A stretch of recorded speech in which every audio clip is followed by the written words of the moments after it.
Okay, so we're reading My Brother Sam is Dead. We are on chapter 7. And just for a quick review, do you guys remember the genre of this book? I think I do. Just go ahead and shout it out. Is it historical fiction? Okay, so most things in this book are true. Is that right? Yeah. And do you guys know where this tavern is? Is this tavern an actual place? I think so. Yes. It's in Reading Bridge, which is in Very good. All right. Kentucky. So this is an actual place. Are all of the characters in this book, were they actual people? No. No. No. Very good. That's the Very part good. that's That's the part That's that's a made place up. that's fiction. That's very good. Okay. All right. Let's begin. You guys ready? Yeah. All right. Okay. Let's begin. The summer of 1776, we're following along, please, came and went. I tried to keep away from Mr. Heron. If I saw him coming into the tavern, I'd go out to clean the barn or down to the woodlot or to do some chopping. But a few times he took me by surprise before I could get away. Again, remind me, why is he trying to get away from Mr. Heron? What happened that he's just like, I'd rather not see this guy? Hudson. Because he Right. Did he fulfill his task? No. No. Why? What interceded the letter? Axel. Interceded, do you know what the word interceded means? Betsy Reed, she attacked him and stole the letter and ripped it open. Yeah, she had to find out what the letter said. She was very suspicious of him, wasn't she? Okay, very good. So now he knows he was a disappointment to him, right? He's like, I just want to stay away from this guy. Okay, let's keep going. He never said anything about the letter at all. He just said, "Hello, Timothy," or "It's a fine day, isn't it, Timothy?" And I'd say, "Yes, sir," or something like that, and I'd get away as soon as I could. I figured out what he thought about. I couldn't figure out what he thought about the whole thing, and finally, I just forgot about it. The war went on. It didn't seem to have much to do with us most of the time, aside from Sam being gone. Of course, food was short, and other things too.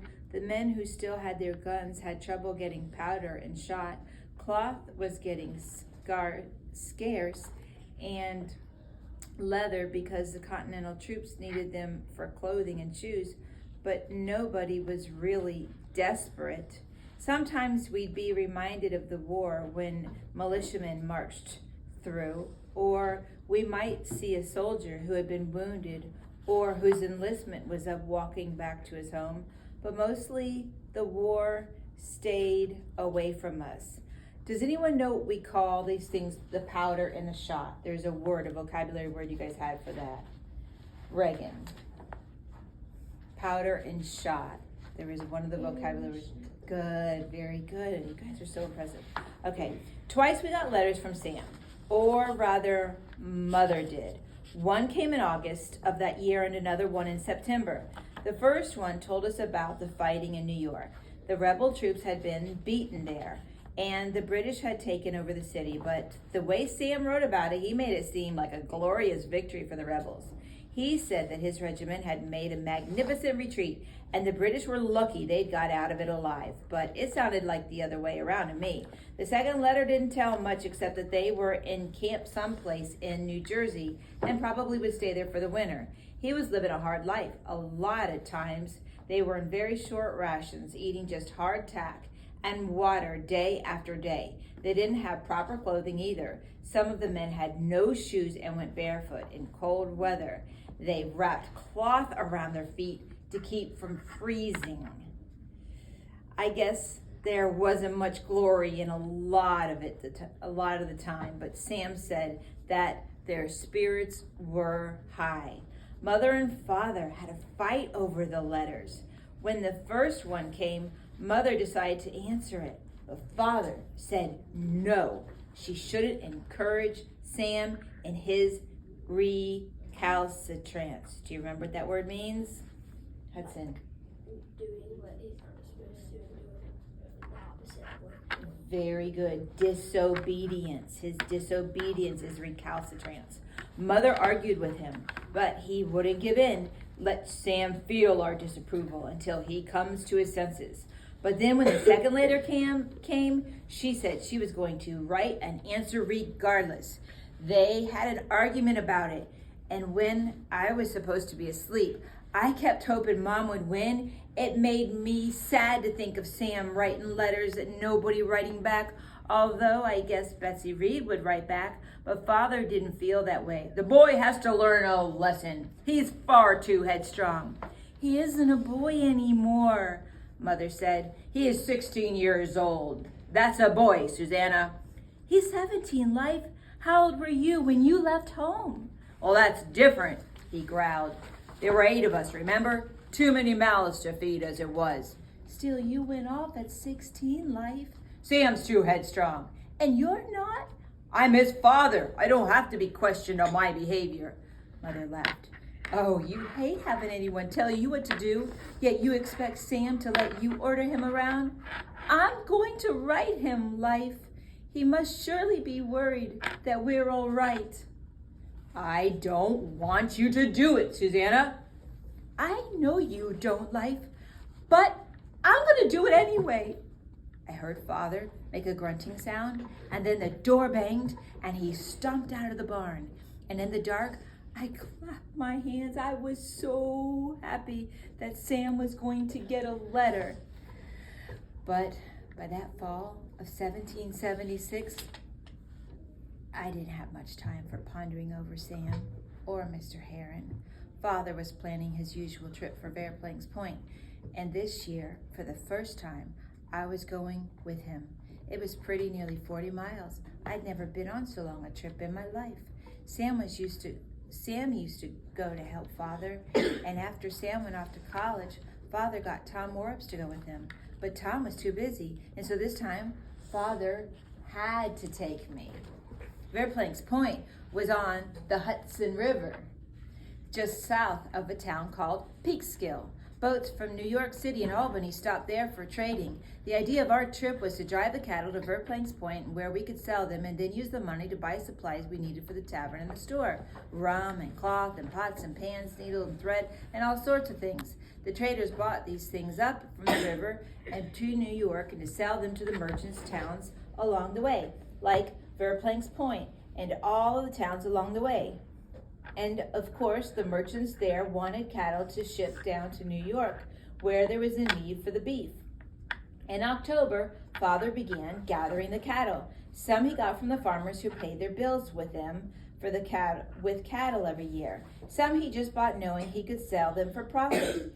If he could take us 3 days to drive, it would take us 3 days to drive the cattle over and 3 days to come back. On horseback, you could ride it all day. But we'd have not only the cattle, but the wagon drawn by the oxen with us. Going over, we'd have a few pigs in the wagon. Coming back, we'd carry the things that we bought in it. On the way, we'd stop at places where Father knew people. One night, we'd spend with those cousins of mine I'd never met. Father always stopped at the same places. They expected him every year. It was a good chance for us to catch up on family news. The trip was planned for the end of November. It was the best to go as late in the year as you could. Need some water, sweetie? You okay? All right. Because the closer to winter it was, the scarcer beef was, and then the higher prices you could get. You know, just kind of like eggs are right now. Eggs seem to be more scarce, so what's happening with the egg prices? They're going up. They're going up, right? So if you have Inflation. chickens, you're kind of like, yeah, exactly. You have, Chicken. like, yeah, so do I. So it's nice we have our own eggs and we're not having to pay the high prices of, you know, what eggs cost a dozen right now.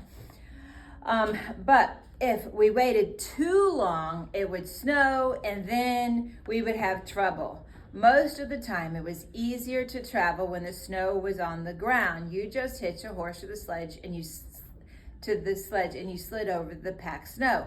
But it was hard to drive the cattle in the snow. It was hard to pasture them along the snow all along the way too. So about the beginning of November, Father began to keep a sharp eye out on the weather. He'd consult some almanacs, which usually disagreed, and he asked certain farmers who were supposed to be good judges of the weather when they thought the snow would come. But the weather judges didn't agree any more than the almanacs did. So in the end, Father would go out and frown at the sky a dozen times a day, and then make a guess. Stay with me, I'm in the middle of page 90, okay, the middle of page 90. The truth is that father didn't really want to take me. I don't think you're big enough yet to handle the wagon, he told me. I know how to handle the wagon, Father. I've done it lots of times. Around here, yes, but not with 30 cows on to look after as well. Besides, the woods are full of those cowboys over there. They claim they're patriots gathering beef for the troops, but really they're nothing more than thieves. And we don't have a gun anymore. And what happened to the gun? They stole it. Right. Father was right about the thieves, who people called cowboys. We'd all heard kinds of stories from travelers about them. All of that part of Westchester County, from the Connecticut border over to the Hudson River, had gotten to be kind of a no man's land, with roving bands wandering around plundering people on the excuse that they were part of the war. I'm pretty brave, Father, I said. He shook his head. I don't like taking you, Tim, but I have no choice. There's just nobody else to do it. I was glad there was nobody else to do it. It was pretty boring hanging around the tavern day in and day out, making fires and chopping wood and cleaning up and looking after the chickens and old Prue and the pigs. There'd be a lot of exciting things on this trip. Meeting my cousins and seeing the Hudson River, which they said was a mile wide, and watching the boats sail up and down it. Besides, it would get me out of school for a couple of days. So Father collected cattle and watched the weather, and on the 20th day of November, he came in from the weather look saying, it's cloudy and getting chilly. I think we'd better start off in a day or two. It was a good guess. When we started out, 2 days later, there was a half an inch of snow on the ground, which had fallen during the night. The sun came up later on and melted, making the roads muddy, especially after the cattle had turned it up. I walked alongside the wagon, guiding the oxen and keeping them moving when they slowed down. We had 4 hogs in the cart with their feet tied together. They were always trying to get out, and I had to make sure they didn't get loose. Father rode our horse, Gray, along behind the cattle to keep them moving. We went pretty slowly. There wasn't much to do except look all around the hills and fields. It seemed pretty exciting when we passed a house, especially if there were some people. A couple of times there were children staring out the windows as we went by. It made me feel proud of myself for being a man while they were still children. I shouted at the oxen and made them and smacked them on their rumps with my stick, just to show off how casual and easy I was with the oxen and how used to I was managing them. Father's plan was to go up through Redding Ridge to Danbury and then turn a bit south to go through Ridgebury and across the border into New York. When we'd spend the night in North Salem with their cousins, we'd spend the second night with friends and fathers at their farm near Golden's Bridge. It wasn't the straightest way to Verplank's Point, but Father went that way because it took us to our cousin's place. We reached Ridgebury around lunchtime. We didn't stop to eat, but chewed on some biscuits and drank some beer for thirst as we walked along. Isn't it strange that a youngster would drink beer? Not back then. Yeah, not back then it wasn't. It's kind of almost like soda, right? For them, like you guys drink soda today. We couldn't have a conversation really because the cattle made so much noise as we tromped along with all their mooing, and we had to shout to hear each other, and that was why we didn't hear the men riding up as they came in until they came in sight over the little hill in front of us. There were 6 of them, and they were carrying weapons, mostly old muskets. 1 or 2 of them had swords and pistols, and they were dressed in ordinary clothing, brown shirts and trousers and muddy boots. And as they came toward us, I began to turn the oxen to the side of the road so they could pass, but they didn't go on by. And they charged up to us, surrounded us, and stopped. And I knew they were cowboys. I pulled the wagon's long brake lever and woed the oxen, and the cattle stopped going forward and began milling around. And I turned and I looked back at Father, and he sat on his horse among the cattle, and he looked very calm. "What's this?" he said, and one of the cowboys pushed through the cattle to get close to Father to talk. "What's your name?" What business is it of yours? Father said. I was hoping Father wouldn't argue with this man. It scared me. Government business, the cowboy said. No doubt, Father said. Answer the question or we'll hang you and the boy from the nearest tree. My name's Meeker, Father said. Where from? Redding. Redding, the man turned in his saddle to spit in the muddy road. Tory country. I suppose his cattle is going to end up on lobsterback stomachs. Father shrugged. Where it ends up, I don't know, and I don't care. I've been selling my beef there at Planks Point for 10 years, and I haven't yet asked who's going to eat it. Times have changed, Meeker. Now we want to know who's doing the eating, and we don't want it to be lobsterbacks. There's only one place where beef goes from Planks Point, and that's New York, and the British Army owns New York. I was getting pretty scared. He was tough looking, and Father shrugged again. I can't tell anybody what to do with a cow after I've sold it to him. That's his business. So the point then is not to sell it to the wrong people, isn't it? I can't tell who. Get down off that horse, Tory. I don't think I like being called that, Father said calmly. Please, Father, I said. Jesus, the cowboy said. All right, if you don't want to get down from that horse, we'll knock you off it. He pulled the pistol out from his belt and he pushed the horse a few steps further until he was within reach of Father. Father, I shouted. He grimaced and he shook his head, and then he got down from his horse. That's better, the man said. Now you and the boy walk out into the middle of that field and sit down. I looked at Father. Do what he says, Tim. Go out there. Aren't you coming? Go, Tim. And by now the cattle were wandering all over the place, and some of them had gone up to the road ahead of the wagon. Others were edging out into the pastures alongside of the road for forage. I pushed past a couple of cows, trotted out in the middle of the field, and sat down about 50 yards away from where Father was standing around among the cows, talking to the cowboys. I knew he was trying to talk them out of taking the cows.